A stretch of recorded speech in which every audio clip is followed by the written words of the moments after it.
السلام علیکم، کیسے ہیں آپ؟ ٹھیک ہوں گے۔ آج کی ہماری ویڈیو کا جو ٹاپک ہے وہ ہے نبی کریم صلی اللہ علیہ وآلہ وسلم پر درود پڑھنے کے 39 فوائد۔ آئیے اس ویڈیو میں جانتے ہیں۔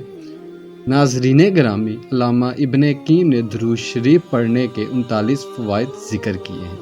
ان میں سے چند اہم فوائد یہ ہیں۔ درود شریف پڑھنے سے اللہ تعالیٰ کے حکم پر عمل ہوتا ہے۔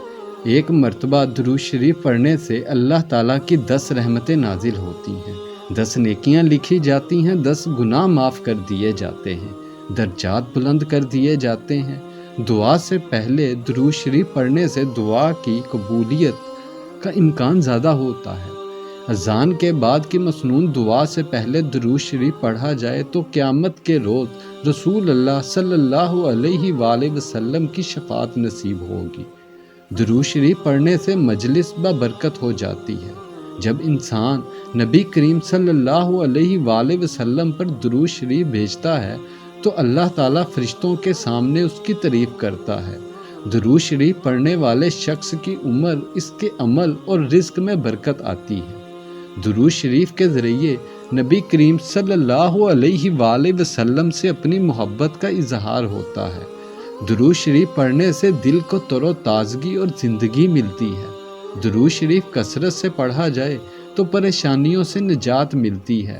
ابی بن کعب بیان کرتے ہیں کہ انہوں نے کہا، اے اللہ کے رسول صلی اللہ علیہ وآلہ وسلم، میں آپ پر زیادہ درود پڑھتا ہوں، تو آپ صلی اللہ علیہ وآلہ وسلم کا کیا خیال ہے کہ میں آپ پر کتنا درود پڑھوں؟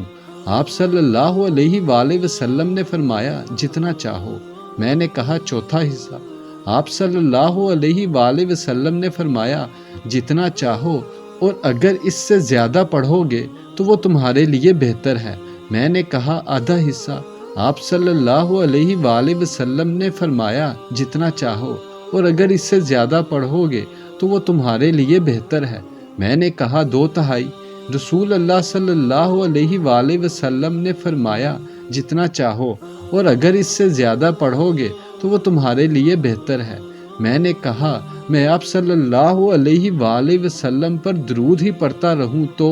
نبی کریم صلی اللہ علیہ وآلہ وسلم نے فرمایا، تب تمہیں تمہاری پریشانی سے بچا لیا جائے گا اور تمہارے گناہ معاف کر دیے جائیں گے۔ ابن مسعود سے روایت ہے کہ رسول اکرم صلی اللہ علیہ وآلہ وسلم نے فرمایا، قیامت کے دن لوگوں میں سے سب سے زیادہ میرے قریب وہ ہوگا جو سب سے زیادہ مجھ پر درود بھیجے گا۔ درود نہ پڑھنے پر وعید۔ جب نبی کریم صلی اللہ علیہ وآلہ وسلم کا ذکر کیا جائے تو ذکر کرنے اور سننے والے دونوں کو آپ صلی اللہ علیہ وآلہ وسلم پر درود بھیجنا چاہیے۔ اس آدمی کی ناک خاک میں ملے جس کے پاس میرا ذکر کیا گیا اور اس نے مجھ پر درود نہ بھیجا۔ رسول اللہ صلی اللہ علیہ وآلہ وسلم نے فرمایا، بخیل ہے وہ جس کے پاس میرا ذکر کیا جائے اور وہ مجھ پر درود نہ بھیجے۔ ابن عباس رضی اللہ تعالیٰ عنہ سے روایت ہے کہ رسول اللہ صلی اللہ علیہ وآلہ وسلم نے ارشاد فرمایا، جو شخص مجھ پر درود بھیجنا بھول جائے وہ جنت کا رستہ بھول جائے گا۔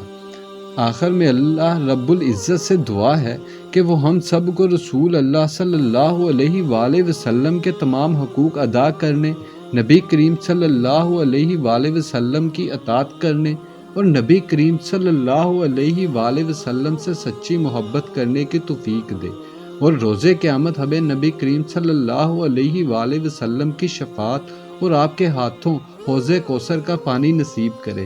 آمین یا رب۔